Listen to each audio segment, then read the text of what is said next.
Alhamdulillah, nahmaduhu wa nasta'inuhu wa nastaghfiruh wa na'udhu billahi min shururi anfusina wa min sayyiati a'malina. Man yahdihillahu fala mudilla lahu wa man yudlil fala hadiya lahu. Ashhadu an la ilaha illallah wahdahu la sharika lahu wa ashhadu anna Muhammadan abduhu wa rasuluh arsalahu bil haqqi bashiran wa nadhira wa da'iyan ila Allahi bi idnihi wa sirajan munira.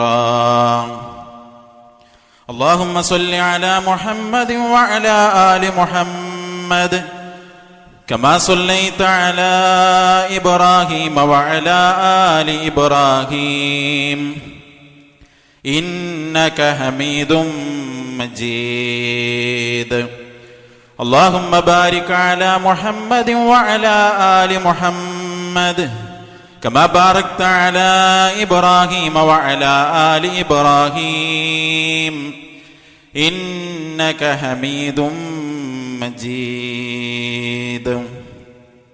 أما بعد فإن خير الكلام كلام الله وخير الهدي هدي محمد صلى الله عليه وسلم وشر الأمور محدثاتها وكل محدثة بدعة وكل بدعة ضلالة وكل ضلالة في النار. يا أيها الذين آمنوا اتقوا الله حق تقاته ولا تموتن إلا وأنتم مسلمون.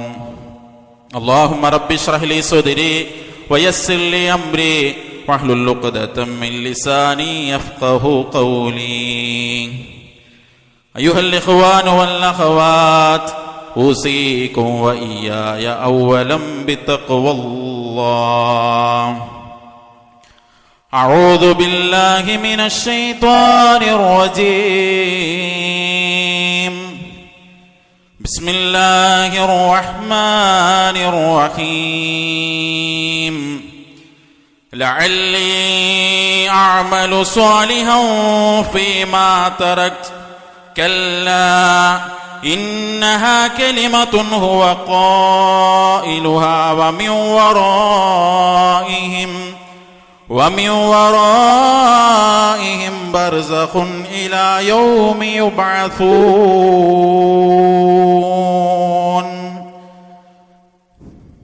സ്നേഹമുള്ള വിശ്വാസിനികളെ, നമ്മെ എല്ലാവരെയും സൃഷ്ടിക്കുകയും ധാരാളം അനുഗ്രഹങ്ങൾ നൽകി നമ്മെ പരിപാലിച്ചു കൊണ്ടിരിക്കുകയും ചെയ്യുന്ന ഏകനായ കാരുണ്യവാനായ അല്ലാഹു സുബ്ഹാനഹു വ തആലയെ ജീവിതത്തിൻ്റെ എല്ലാ സന്ദർഭങ്ങളിലും കാത്തു സൂക്ഷിച്ചുകൊണ്ട് യഥാർത്ഥ വിശ്വാസികളായി ജീവിക്കാൻ എല്ലാവരെയും ആമുഖമായി ഓർമ്മപ്പെടുത്തുകയാണ്, വസിയ്യത്ത് ചെയ്യുകയാണ്. അല്ലാഹു സുബ്ഹാനഹു വ തആല ആ നിലക്ക് നമ്മുടെ ജീവിതത്തെ മുന്നോട്ട് കൊണ്ടുപോകാൻ നമ്മെ എല്ലാവരെയും അനുഗ്രഹിക്കുമാറാകട്ടെ. വിശുദ്ധ ഇസ്ലാം എന്നത് പ്രായോഗികമായി മനുഷ്യർക്ക് കൊണ്ടു നടക്കാൻ കഴിയുന്ന ഒരു മതമാണ്. അതിൻ്റെ നിയമങ്ങളും നിർദ്ദേശങ്ങളുമൊക്കെ മനുഷ്യന്റെ ഇഹപര നന്മകൾ ലക്ഷ്യമാക്കിക്കൊണ്ടാണ് അല്ലാഹു സുബ്ഹാനഹു വ തആല നമുക്ക് പഠിപ്പിച്ചു തന്നിട്ടുള്ളത്. അതുകൊണ്ട് തന്നെ റസൂലുള്ളാഹി സ്വല്ലല്ലാഹു അലൈഹി വസല്ലമയുടെ ജീവിതത്തിൻ്റെ ആദ്യ കാലഘട്ടങ്ങളിൽ, വഹയിൻ്റെ ആദ്യ കാലഘട്ടങ്ങളിൽ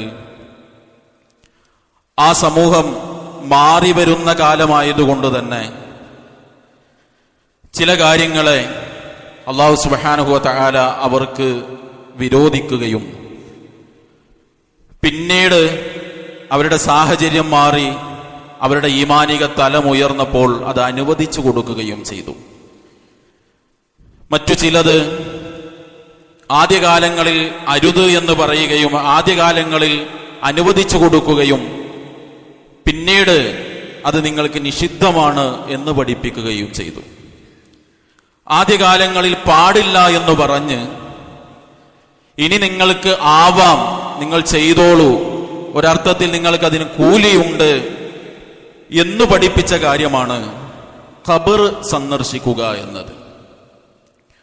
റസൂലുള്ളാഹി സ്വല്ലല്ലാഹു അലൈഹി വസല്ലമയുടെ അധ്യാപനത്തിൽ തന്നെ നമുക്ക് കാണാം, കുൻതു നഹൈതുകും അൻ സിയാറത്തിൽ ഖുബൂർ അലാ ഫസൂറുഹാ. നിങ്ങൾക്ക് ഖബറുകൾ സന്ദർശിക്കുക എന്നത് ഞാൻ വിരോധിച്ചിരുന്നു, നിങ്ങൾക്ക് പാടില്ലാത്ത കാര്യമായിരുന്നു. അലാ ഫസൂറുഹ, എങ്കിൽ അറിയുക നിങ്ങൾ ഇപ്പോൾ അത് നിങ്ങൾക്ക് സന്ദർശിക്കാം, നിങ്ങൾ സന്ദർശിച്ചു കൊള്ളുക എന്ന് റസൂലുള്ളാഹി സ്വല്ലല്ലാഹു അലൈഹി വസല്ലമ അവരെ പഠിപ്പിച്ചു. അതുകൊണ്ട് ഖബർ സന്ദർശിക്കുക എന്ന് മാത്രമല്ല, ആ ഖബർ സന്ദർശിക്കുക എന്നത് പുരുഷന്മാരെ സംബന്ധിച്ചിടത്തോളം സുന്നത്തായി പ്രതിഫലാർഹമായ ഒരു നന്മയായി പഠിപ്പിക്കുകയും ചെയ്തിട്ടുണ്ട്. അതുകൊണ്ട് നമ്മളൊക്കെ ഖബറുകൾ സന്ദർശിക്കണം. ആ സന്ദർശനത്തിൽ പ്രധാനമായും 4 കാര്യങ്ങൾ ഖബറുമായി ബന്ധപ്പെട്ടത് ഓർമ്മപ്പെടുത്താനാണ് ഇന്നത്തെ ഖുതുബ കൊണ്ട് ഉദ്ദേശിക്കുന്നത്.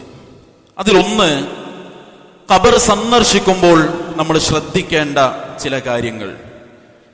ആ സന്ദർശിക്കുമ്പോൾ ശ്രദ്ധിക്കേണ്ട കാര്യങ്ങളിൽ ഒന്നാമത്തത്, നമ്മൾ ഒരു ഖബറിടം സന്ദർശിക്കാൻ വേണ്ടി മഖ്ബറയിലേക്ക് കയറി ചെല്ലുന്ന സമയത്ത് എന്തു പറയണം?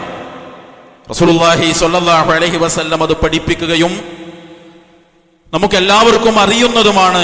നബി സല്ലല്ലാഹു അലൈഹി വസല്ലം പറഞ്ഞു, അബീ ഹുറൈറത റളിയല്ലാഹു അൻഹു അന്ന റസൂലുള്ളാഹി സ്വല്ലല്ലാഹു അലൈഹി വസല്ലം, നബി സല്ലല്ലാഹു അലൈഹി വസല്ലമ ഒരു മഖ്ബറയുടെ അരികിലേക്ക് എത്തിയാൽ, ഒരു ഖബർസ്ഥാനിൽ എത്തിയാൽ നബി സല്ലല്ലാഹു അലൈഹി വസല്ലമ പറയും, ഫഖാല അസ്സലാമു അലൈക്കും ദാറ ഖൗമിൻ മുഅ്മിനീൻ വ ഇന്നാ ഇൻഷാ അല്ലാഹു ബിക്കും ലാഹിഖൂൻ. അവിടെ കിടക്കുന്ന ആ വിശ്വാസികളായ സമൂഹത്തിന് അവർക്ക് അല്ലാഹുവിന്റെ റസൂൽ സല്ലല്ലാഹു അലൈഹി വസല്ലമ സലാം പറയും. എന്നിട്ട് നബി സല്ലല്ലാഹു അലൈഹി വസല്ലമ പറയാണ്, വ ഇന്നാ ഇൻഷാ അല്ലാഹു ബിക്കും ലാഹിഖൂൻ. ഇൻഷാ അല്ലാഹ് പടച്ചറബ് ഉദ്ദേശിക്കുന്ന ഒരു സമയത്ത് ഞങ്ങളും നിങ്ങളോടൊപ്പം വന്നു ചേരുന്നതാണ് എന്ന് പറഞ്ഞ് ഖബറാളികൾക്ക് സലാം പറഞ്ഞ് സ്വന്തം മരണത്തെ, മരണാനന്തര ജീവിതത്തെ ഓർത്തുകൊണ്ട് ആ ഖബർ സന്ദർശിക്കുക, അവിടേക്ക് പ്രവേശിക്കുക എന്നതാണ് സന്ദർശനത്തിൽ ശ്രദ്ധിക്കാൻ നബി സല്ലല്ലാഹു അലൈഹി വസല്ലമ പഠിപ്പിച്ചൊരു കാര്യം. രണ്ടാമത്തെ ഒന്ന്, എന്താണ് ആ സന്ദർശനത്തിന്റെ ലക്ഷ്യം? എന്തിനാണ് നമ്മൾ ഖബർ സന്ദർശിക്കുന്നത്? മേൽ പറഞ്ഞ കുൻതു നഹൈതുകും എന്ന് തുടങ്ങുന്ന, ഞാൻ നിങ്ങൾക്ക് ഖബർ സന്ദർശനത്തെ നേരത്തെ വിരോധിച്ചിരുന്നു എന്ന് പറയുന്ന ഹദീസിൽ അലാ ഫസൂറുഹ, നിങ്ങൾ ഇനി അതിനെ സന്ദർശിക്കുക എന്ന് പറഞ്ഞിട്ട് നബി സല്ലല്ലാഹു അലൈഹി വസല്ലമ തുടർന്നു പറഞ്ഞത്, ഫഇന്നഹാ തുരിഖുൽ ഖൽബ് വതുദ്മിഉൽ ഐൻ തുദക്കിറുൽ ആഖിറ. തീർച്ചയായും അത് ഹൃദയത്തെ ലോലമാക്കും. ഹൃദയത്തെ ലോലമാക്കുന്ന, കണ്ണിനെ നിറക്കുന്ന പരലോക ചിന്ത നിങ്ങളുടെ മനസ്സിലേക്ക് കൊണ്ടുവരുന്ന കാര്യമാണ്. അതുകൊണ്ട് നിങ്ങൾ ഖബറിടങ്ങളെ സന്ദർശിക്കുക എന്നാണ് റസൂലുള്ളാഹി സ്വല്ലല്ലാഹു അലൈഹി വസല്ലമ പഠിപ്പിച്ചത്.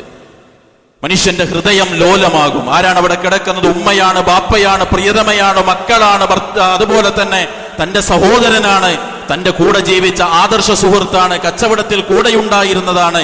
ഇനി അതൊന്നുമല്ലെങ്കിലും തന്നെ പോലെ മജ്ജയും മാംസവും രക്തവുമായി ഈ ദുനിയാവിൽ ആരോഗ്യപൂർവ്വം ജീവിച്ചിരുന്ന ഒരു മനുഷ്യനാണല്ലോ എന്ന് ചിന്തിക്കുമ്പോ ഹൃദയം ലോലമാകും. അതിനെക്കുറിച്ച്, അവരെക്കുറിച്ച് ചിന്തിക്കുമ്പോ കണ്ണു നിറയും. എനിക്കും ഒരു പരലോക ജീവിതം വരാനുണ്ട് എന്ന ചിന്ത മനുഷ്യന്റെ മനസ്സിലേക്ക് വരും. ഇത്തരം ഹദീസുകളെ വിശദീകരിക്കുമ്പോൾ പണ്ഡിതന്മാർ പറഞ്ഞു, ഖബറിടങ്ങൾ എന്ന് പറഞ്ഞാൽ വാശിയില്ലാത്ത, പകയില്ലാതെ, വിദ്വേഷമില്ലാതെ ആളുകൾ കഴിയുന്ന ഒരു ഇടമാണ്. അവിടെ വാശിയും പകയും വിദ്വേഷമൊന്നും നമുക്ക് കാണാനാവുകയില്ല എന്നാണ്. അതുകൊണ്ട് ആ ചിന്ത വരണം ഖബർ സന്ദർശിക്കുമ്പോൾ. ഇപ്പൊ ചില ആളുകൾ എന്തുകൊണ്ട് ഖബറിടങ്ങൾ പൂന്തോട്ടമാക്കി കൂടാ എന്നൊക്കെ സോഷ്യൽ മീഡിയകളിൽ സംസാരിക്കുന്നത് നമ്മൾ കേൾക്കുന്നുണ്ട്. അവിടേക്കൊന്ന് വെട്ടിത്തെളിച്ച് കുറച്ചൊരു പാർക്ക് പോലെ ഒരു പൂവും ചെടിയൊക്കെ നട്ടുപിടിപ്പിച്ചുകൂടെ എന്ന് ചോദിക്കുന്ന ആളുകൾ. അങ്ങനെ ഒരു ഉല്ലാസത്തിന്റെ മനസ്സല്ല ഒരാൾക്ക് ഖബർ സന്ദർശിക്കുമ്പോൾ ഉണ്ടാകേണ്ടത് എന്നുകൂടി ഇവിടെ നമ്മൾ ചേർത്ത് വായിക്കണം. മൂന്നാമത്തെ കാര്യം, സന്ദർശനത്തിൽ നമ്മൾ ശ്രദ്ധിക്കേണ്ട മൂന്നാമത്തെ കാര്യം, അവർക്കായി നമ്മൾ പ്രാർത്ഥിക്കണം. ഖബറിൽ കിടക്കുന്ന മനുഷ്യർക്ക് വേണ്ടി നമ്മൾ പ്രാർത്ഥിക്കണം. മഹാനായ ഇബ്നുൽ ഖയ്യിം റഹ്മത്തുള്ളാഹി അലൈഹി പറയാണ്, അന്ന ഫീ സിയാറത്തിൽ മഖാബിർ നഫ്അൻ ലിൽ ഹയ്യി വലിൽ മയ്യിത്ത്. ഖബറുകൾ സന്ദർശിക്കുന്നതിലൂടെ ജീവിച്ചിരിക്കുന്നവർക്കും മരണപ്പെട്ടവർക്കും അതിലൂടെ ചില നേട്ടങ്ങളുണ്ട്. ലിൽ ഹയ്യി, ജീവിച്ചിരിക്കുന്ന ഒരാൾക്ക് എന്താണ് നേട്ടം? അത് ബി തദക്കുരിഹിൽ മൗത്ത് വൽ ആഖിറ, അതുവഴി അയാൾക്ക് മരണത്തെ പരലോകത്തെ ചിന്തിക്കാൻ കഴിയും. വലിൽ മയ്യിത്തി ബിദ്ദുആഇ ലഹു, മയ്യത്തിന്, ഒരാൾ ഖബർ സന്ദർശിക്കുന്നതിലൂടെ മയ്യത്തിന് ലഭിക്കുന്ന നേട്ടം എന്താണ്? അയാൾക്ക് വേണ്ടി അവിടെ പ്രാർത്ഥിക്കപ്പെടും. അയാളുടെ പരലോക ജീവിതത്തിന്റെ ഹൈറിന് വേണ്ടി പ്രാർത്ഥന ലഭിക്കും എന്നത് അയാൾക്കുള്ള നേട്ടം. അതുകൊണ്ട് നമ്മൾ പ്രാർത്ഥിക്കണം. പക്ഷെ ചെറിയൊരു തെറ്റിദ്ധാരണ, നമ്മുടെ പ്രിയപ്പെട്ടവർക്ക് മരണപ്പെട്ടവർക്ക് വേണ്ടി ഖബറിന്റെ അടുത്ത് ചെന്നാൽ മാത്രമേ പ്രാർത്ഥിക്കാൻ പാടുള്ളൂ. കുറെ ദിവസമായി ഉപ്പാന്റെ ഖബർ സന്ദർശിച്ചിട്ട് ഒന്നും പ്രാർത്ഥിച്ചിട്ടില്ല എന്ന് പറയുന്നത് നമ്മൾ കേൾക്കാറുണ്ട്. മാതാപിതാക്കൾക്ക് വേണ്ടി, പ്രിയപ്പെട്ടവർക്ക് വേണ്ടി, മരണപ്പെട്ടവർക്ക് വേണ്ടി പ്രാർത്ഥന എവിടെ വെച്ചും നമുക്ക് നിർവഹിക്കാം. സന്ദർശിക്കുന്ന വേളയിലും അത് നിർവഹിക്കണം എന്നതുകൂടി നമ്മൾ ചേർത്ത് പഠിക്കേണ്ടതാണ്. സന്ദർശനത്തിൽ നമ്മൾ ശ്രദ്ധിക്കേണ്ട നാലാമത്തെ കാര്യം സ്ത്രീകളുടെ സന്ദർശനമാണ്. നേരത്തെ എന്തുകൊണ്ട് ഖബറിടങ്ങളെ അലങ്കരിച്ചുകൂടാ എന്ന് ചോദിക്കുന്ന ചില ആളുകൾ തുടർന്ന് ചോദിച്ചത്, യഥേഷ്ടം സ്ത്രീകൾക്ക് സന്ദർശിക്കുന്ന ഒരവസ്ഥ എന്തുകൊണ്ട് ഖബറിടങ്ങളിൽ ഉണ്ടാക്കിക്കൂടാ എന്നതാണ് അവരുടെ ഒരു അഭ്യർത്ഥനയായി പണ്ഡിതന്മാരുടെ മുന്നിൽ അത്തരം ആളുകൾ വെച്ച ഒരു ചോദ്യം. നബി സല്ലല്ലാഹു അലൈഹി വസല്ലം പറയുന്നുണ്ട്, അന്ന റസൂലുള്ളാഹി സ്വല്ലല്ലാഹു അലൈഹി വസല്ലം ലഅന സവാറാത്തിൽ ഖുബൂർ, ധാരാളമായി ഖബറുകൾ സന്ദർശിക്കുന്ന സ്ത്രീകളെ ശപിച്ചിരിക്കുന്നു, ശപിക്കപ്പെട്ടിരിക്കുന്നു അവർ എന്ന ഹദീസുകളിൽ നമുക്ക് കാണാം. എന്തുകൊണ്ട്? എപ്പോഴെങ്കിലും ഏതെങ്കിലും ഒരു സാഹചര്യത്തിൽ ഒരു തവണയൊക്കെ സന്ദർശിക്കേണ്ട ഒരു അവസ്ഥ വന്നപ്പോൾ സന്ദർശിച്ചതിനെ അല്ല. എന്നാലും പണ്ഡിതന്മാര് അതുപോലും വേണോ എന്ന ചർച്ചകൾ നമുക്ക് പണ്ഡിത ലോകത്ത് കാണാൻ കഴിയും. എന്തായാലും ഒരു സുന്നത്തായി പുണ്യകരമായി സ്ത്രീകൾക്ക് ഖബർ സന്ദർശനത്തെ പഠിപ്പിച്ചിട്ടില്ല എന്ന് മാത്രമല്ല, അത് ധാരാളമായി പുരുഷന്മാർ നിർവഹിക്കുന്നത് പോലെ നിർവഹിക്കുക എന്നത് തെറ്റായി വെറുക്കപ്പെട്ട കാര്യമായി ഇസ്ലാം പഠിപ്പിക്കുകയും ചെയ്തു. നമുക്ക് കാണാം, ഒരു ആണിനെ പോലെ പിടിച്ചു നിൽക്കാനും ക്ഷമിച്ചു നിൽക്കാനും ഒരു പെണ്ണിന് പലപ്പോഴും അത്തരം സന്ദർഭങ്ങളിൽ സാധിക്കുകയില്ല. ഹൃദയം കുറച്ചുകൂടി ലോലമായത് കൊണ്ട് തന്നെ അവരുടെ നിയന്ത്രണം വിട്ടുപോവുകയും പലപ്പോഴും അത് ഇസ്ലാം പഠിപ്പിക്കാത്ത രൂപത്തിലേക്ക് പലതും വഴിമാറിപ്പോവുകയും ചെയ്യും എന്നതുകൂടി അതിന്റെ വിശദീകരണത്തിൽ നമുക്ക് കാണാനാകും. അപ്പൊ ഇത്തരം കാര്യങ്ങൾ സഹോദരങ്ങളെ ഖബർ സന്ദർശിക്കുമ്പോൾ നമ്മൾ ശ്രദ്ധിക്കേണ്ടതാണ്. അപ്രകാരം തന്നെ രണ്ടാമത് നമ്മൾ പഠിക്കേണ്ട ഒരു കാര്യം, ലക്ഷ്യം മാറുന്ന ചില സന്ദർശനങ്ങളുണ്ട്. നമ്മുടെയൊക്കെ പരിസരങ്ങളിൽ പോലും നമ്മൾ എടുത്തു നോക്കിയാൽ ഖബറിടങ്ങളിൽ സന്ദർശിച്ച് ലക്ഷ്യം തെറ്റുന്ന സന്ദർശനങ്ങളെ നമുക്ക് നമ്മളുടെ പരിസരങ്ങളിൽ പോലും കാണാനാകും. അവിടെ സന്ദർശിക്കുകയും അവിടെ മറവ് ചെയ്യപ്പെട്ട ആളുകളോട് പ്രാർത്ഥിക്കുകയും അവരിൽ നിന്ന് ബറക്കത്തെടുക്കുകയും ഖബറിന്റെ മുൻപിൽ സുജൂദ് ചെയ്യുകയും അതിനെ ആരാധനയുടെ കേന്ദ്രമാക്കുകയും ചെയ്യുന്നത് നമ്മൾ കാണാറുണ്ട്. നബി സല്ലല്ലാഹു അലൈഹി വസല്ലമയുടെ പ്രാർത്ഥന വളരെ ശ്രദ്ധേയമാണ്. നബി സല്ലല്ലാഹു അലൈഹി വസല്ലമ പറഞ്ഞു, അല്ലാഹുമ്മ ലാ തജ്അൽ ഖബരി വസനൻ യുഅബദ്, അല്ലാഹുവേ എന്റെ ഖബറിനെ ആരാധിക്കപ്പെടുന്ന ഒരു വിഗ്രഹമാക്കി മാറ്റരുത്.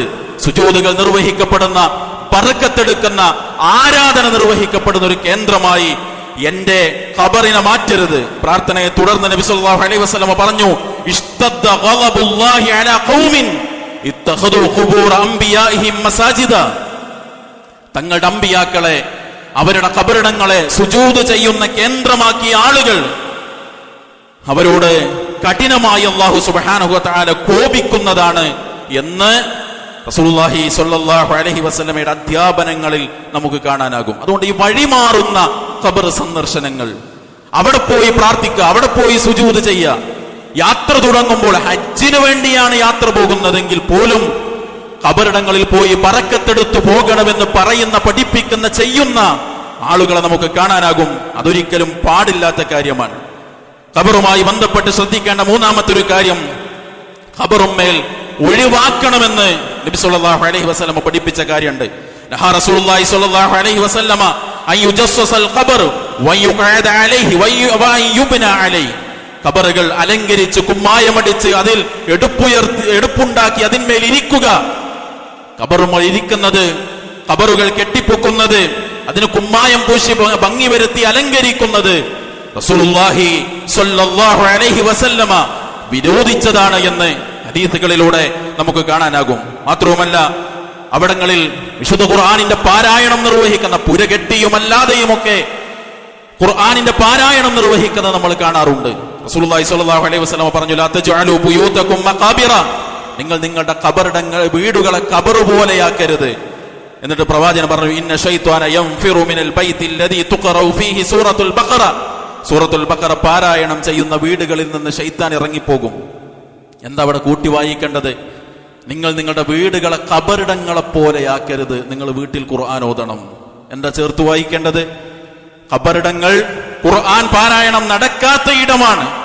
അതുകൊണ്ട് നിങ്ങളുടെ വീടുകൾ അങ്ങനെയാകരുത്, അവിടെ ഖുർആൻ പാരായണം നടക്കണം എന്ന് പഠിപ്പിക്കുക വഴി ഖബറിടങ്ങളിൽ അത്തരം കാര്യങ്ങൾ പാടില്ല എന്നതുകൂടി തിരിച്ച് നമുക്ക് അത്തരം വചനങ്ങളിൽ നിന്ന് മനസ്സിലാക്കാനാകും.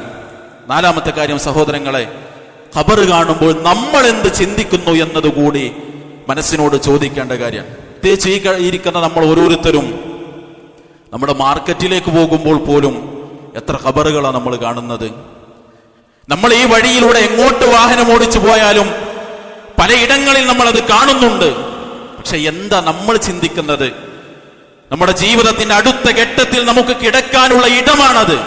അല്ലാഹു സുബ്ഹാനഹു വ തആല പറഞ്ഞില്ലേ, കല്ലാ ഇന്നഹാ കലിമത്തുൻ ഹുവ ഖായിലുഹാ വമിൻ വറാഇഹിം ബർസഖുൻ ഇലാ യൗമി യുബഅതൂൻ. മരണം വരുമ്പോ ചില ആളുകൾ പറയും, പടച്ചോനെ കുറച്ച് സമയം കൂടി തന്ന ഇനി ഞാൻ നന്മ ചെയ്യാം. പടച്ചോൻ അതിന് കൊടുക്കുന്ന മറുപടി, കല്ലാ ഇന്നഹാ കലിമ ഹുവ ഖായിലുഹാ, അതൊരു വെറും വാക്കാണ്, അതവൻ പറഞ്ഞുകൊണ്ടിരിക്കും. വമിൻ വറാഇഹിം ബർസഖുൻ ഇലാ യൗമി യുബഅതൂൻ, ഇനി അവർക്ക് ചെന്ന് ഉയർത്തെഴുന്നേൽപ്പിന്റെ നാൾ വരെ അവർക്ക് ചെന്ന് കിടക്കാനുള്ള ഇടം ബർസഖി ലോകമാണ്, അഥവാ ഖബർ ജീവിതമാണ്. നമ്മുടെ ജീവിതത്തിന്റെ അടുത്ത ഘട്ടമാണത്.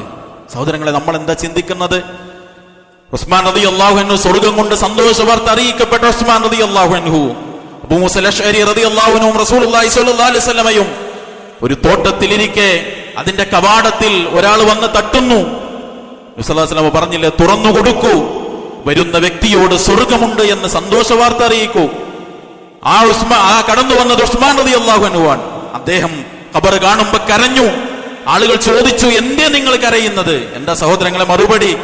നബി സല്ലല്ലാഹു അലൈഹി വസല്ലം പറഞ്ഞത് നിങ്ങൾ കേട്ടിട്ടില്ല, ഇന്നൽ ഖബറ അവ്വലു മൻസിലിൻ മിൻ മനാസിലിൽ ആഖിറ, പരലോക യാത്രയിൽ ഒന്നാമത് ഇറങ്ങി താമസിക്കാനുള്ള ഭവനമാണ് ഖബർ. ഫഇൻ നജാ മിൻഹു ഫമാ ബഅദഹു ഐസറു മിൻ, അവിടെ രക്ഷപ്പെട്ടവന് തുടർന്ന് അങ്ങോട്ട് എളുപ്പമാണ്. വഇൻ ലം യൻജു മിൻഹു ഫമാ ബഅദഹു അശദ്ദു മിൻ, അവിടെ പരാജയപ്പെട്ടവൻ അതിനേക്കാൾ കഠിനമാണ് തുടർന്നങ്ങോട്ടുള്ള ജീവിത സാഹചര്യം എന്ന് പഠിപ്പിച്ചത് നിങ്ങൾക്കറിയില്ലേ എന്ന് ചോദിച്ച് കരഞ്ഞ ഉസ്മാൻ റളിയല്ലാഹു അൻഹു. ചായ കുടിക്കാൻ, പച്ചക്കറി വാങ്ങാൻ, സാധനങ്ങൾ വാങ്ങാൻ അങ്ങോട്ട് പോയപ്പോഴും തിരിച്ചു പോന്നപ്പോഴും എത്ര ഖബറിടങ്ങളെ നമ്മളുടെ നാടിന്റെ സാഹചര്യം അനുസരിച്ച് നമ്മൾ കണ്ടിട്ടുണ്ട് മാർക്കറ്റിൽ. പക്ഷേ കണ്ണു നനഞ്ഞോ? ചെന്നു കിടക്കാനുള്ള ഇടമാണ് എന്ന ചിന്തയുണ്ടായോ? ഇവിടെ രക്ഷപ്പെട്ടാലേ എനിക്ക് തുടർന്നങ്ങോട്ട് രക്ഷയുള്ളൂ എന്ന് അനേകം മയ്യത്തുകളെ ഖബറിൽ കൊണ്ടുപോയി വെച്ച് തസ്ബീത്തും ചൊല്ലി തിരിച്ചു പോന്നവരെ നമുക്ക് ആ ചിന്തയുണ്ടായിട്ടുണ്ടോ എന്നതുകൂടി നാം ആലോചിക്കേണ്ട കാര്യമാണ്. അതുകൊണ്ട് ഇത്തരം പാഠങ്ങൾ ഖബറുകൾ നമ്മെ പഠിപ്പിക്കുകയും അവിടങ്ങൾ സന്ദർശിക്കുകയും ഖബറാളികൾക്ക് വേണ്ടി പ്രാർത്ഥിക്കുകയും സ്വന്തം ജീവിതത്തെക്കുറിച്ച് തിരിച്ചറിവുണ്ടാവുകയും ചെയ്യണം. അല്ലാഹു തൗഫീഖ് നൽകി അനുഗ്രഹിക്കുമാറാകട്ടെ. അൽഹംദുലില്ലാഹി റബ്ബിൽ ആലമീൻ, അസ്സലാത്തു വസ്സലാമു അലാ റസൂലിഹിൽ കരീം വഅലാ ആലിഹി വസഹ്ബിഹി അജ്മഈൻ, അമ്മാ ബഅദ്. സ്നേഹമുള്ള സത്യവിശ്വാസി വിശ്വാസിനികളെ, അള്ളാഹുവിനെ സൂക്ഷിച്ചുകൊണ്ട് ജീവിക്കാൻ ഒരിക്കൽ കൂടി ഉണർത്തുകയാണ്, വസിയ്യത്ത് ചെയ്യുകയാണ്. അള്ളാഹു നമ്മെ എല്ലാം അനുഗ്രഹിക്കുമാറാകട്ടെ. നമ്മുടെ എല്ലാവരുടെയും നിസ്കാരശേഷം നമ്മൾ പ്രാർത്ഥിക്കുന്ന ഒരു പ്രാർത്ഥനയാണ്. ആ പ്രാർത്ഥനയുടെ ഒരു ഭാഗമാണ് അല്ലാഹുമ്മ ലാ മാനിഅ ലിമാ അഅതൈത വലാ മുഅതിയ ലിമാ മനഅത. അല്ലാഹുവേ, നീ നൽകിയത് തടയാനോ നീ തടഞ്ഞത് നൽകാനോ ഒരാൾക്കും സാധിക്കുകയില്ല എന്നതാണ് നമ്മൾ ആ പറയുന്നത്. ഇത് പ്രഖ്യാപിക്കുന്ന ഒരു വിശ്വാസിയെ സംബന്ധിച്ചിടത്തോളം ഒരു ശകുന വിശ്വാസവും അവന്റെ മനസ്സിൽ ഉണ്ടാവുകയില്ല. തനിക്ക് കിട്ടേണ്ട എന്തോ ഒരു കാര്യം, ഒരു നന്മ, അത് ഇന്ന ദിവസം ചെയ്താൽ, ആ യാത്രക്ക് വേണ്ടി ഞാൻ പോകുമ്പോൾ ഇന്നൊരു ജീവിയെ ഞാൻ കണ്ടാൽ, അത് ഇന്ന ഡേറ്റ് ആയാൽ, ഇന്ന നമ്പർ ആയാൽ അതെനിക്ക് നഷ്ടമാകുമോ, അല്ലെങ്കിൽ ഇന്ന ദിവസം ചെയ്താൽ അതിലെനിക്ക് എന്തെങ്കിലും അപകടം പതിയിരിക്കുന്നുണ്ടോ? ഒരു വിശ്വാസിയെ സംബന്ധിച്ചിടത്തോളം അത്തരത്തിലുള്ള ശകുന വിശ്വാസം എന്നത് ഒരു വിശ്വാസിയെ സംബന്ധിച്ചിടത്തോളം ഉണ്ടാകാനേ പാടില്ല. ചില ദിവസങ്ങൾക്ക് സവിശേഷതയുണ്ട്.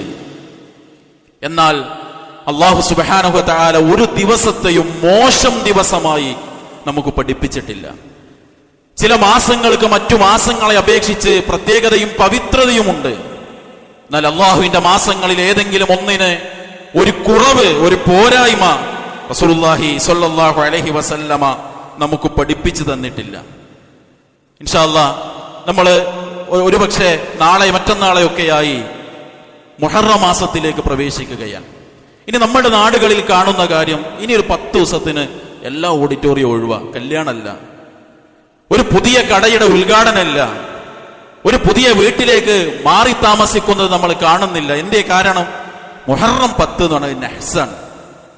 മുമ്പ് കഴിഞ്ഞ വർഷങ്ങളിലൊക്കെ നമ്മൾ പല ഹുതുബകളിലും പറഞ്ഞതുപോലെ ചില ആളുകളുടെ കലണ്ടറുകളിൽ പോലും പവിത്രമായ പുണ്യമായ ഈ ദിവസങ്ങൾ ഒരു ശകുനമായി അടയാളപ്പെടുത്തപ്പെട്ടത് ജൂതന്മാരിൽ നിന്ന് കടമെടുത്ത അത്തരം ചില വിശ്വാസ ആചാരങ്ങളെ നമുക്ക് പള്ളിയുടെ ചുമരുകളിൽ പോലും തൂക്കിയിട്ടത് കാണാനാകുന്നു.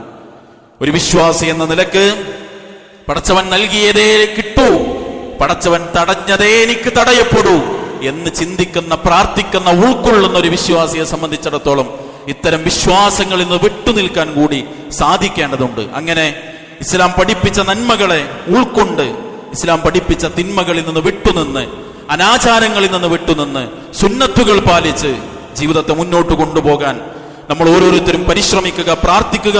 അല്ലാഹു തൗഫീഖ് നൽകി നമ്മെ എല്ലാം അനുഗ്രഹിക്കുമാറാകട്ടെ. അല്ലാഹു സുബ്ഹാനഹു വ തആല എല്ലാ നന്മകൾക്കും നമ്മെ തുണക്കുമാറാകട്ടെ. എല്ലാവിധ തിന്മകളിൽ നിന്നും അരുതായ്മകളിൽ നിന്നും അകന്നു ജീവിക്കാൻ അല്ലാഹു നമുക്ക് എല്ലാവർക്കും തൗഫീഖ് നൽകി അനുഗ്രഹിക്കുമാറാകട്ടെ. മാരകമായ രോഗങ്ങളിൽ നിന്ന്, അപകടങ്ങളിൽ നിന്ന്, അപകട മരണങ്ങളിൽ നിന്ന്, ശാരീരിക, സാമ്പത്തിക, മാനസിക പ്രയാസങ്ങളിൽ നിന്ന്, പ്രതിസന്ധികളിൽ നിന്ന് അല്ലാഹു നമ്മെ എല്ലാവരെയും കാത്തുരക്ഷിക്കുമാറാകട്ടെ. രോഗത്തിന്റെ പ്രയാസം അനുഭവിക്കുന്ന മുഴുവൻ ആളുകൾക്കും പടച്ചറബ് പരിപൂർണ ശിഫ നൽകി അനുഗ്രഹിക്കുമാറാകട്ടെ. ഈമാൻ ഉൾക്കൊണ്ട് നമ്മളിൽ നിന്ന് മരണപ്പെട്ടു പോയ കഴിഞ്ഞ ദിവസങ്ങളിലൊക്കെ നമ്മുടെ പ്രവർത്തകർ, അവരുടെ സഹോദരങ്ങൾ പലരും വേർപെട്ടു പോയിട്ടുണ്ട്. അവർക്കെല്ലാം പടച്ചറബ് മഗ്ഫിറത്തും മർഹമത്തും നൽകി അനുഗ്രഹിക്കുമാറാകട്ടെ. അല്ലാഹു സുബ്ഹാനഹു വ തആല ഈമാൻ ഉൾക്കൊണ്ട് ഈ ലോകത്തോട് വിട പറയാൻ നമ്മെ എല്ലാവരെയും അനുഗ്രഹിക്കുമാറാകട്ടെ. നാം ജീവിക്കുന്ന ഈ നാടിന്റെ നന്മയും ഒരുമയും ഐക്യവും സമാധാനവും സന്തോഷവും നാം അനുഭവിക്കുന്ന സ്വാതന്ത്ര്യവും അല്ലാഹു നമുക്ക് നിലനിർത്തി തരുമാറാകട്ടെ. ഫലസ്തീൻ അടക്കം ലോകത്തിന്റെ വിവിധ പ്രദേശങ്ങളിൽ പ്രയാസം അനുഭവിക്കുന്ന മുഴുവൻ ആളുകൾക്കും അല്ലാഹു ആശ്വാസം നൽകി അനുഗ്രഹിക്കുമാറാവട്ടെ. اللهم اعز الاسلام والمسلمين واذل الشرك والمشركين ودمر اعداءك اعداء الدين. ربنا آتنا في الدنيا حسنة وفي الآخرة حسنة وقنا عذاب النار. والسلام على المرسلين والحمد لله رب العالمين.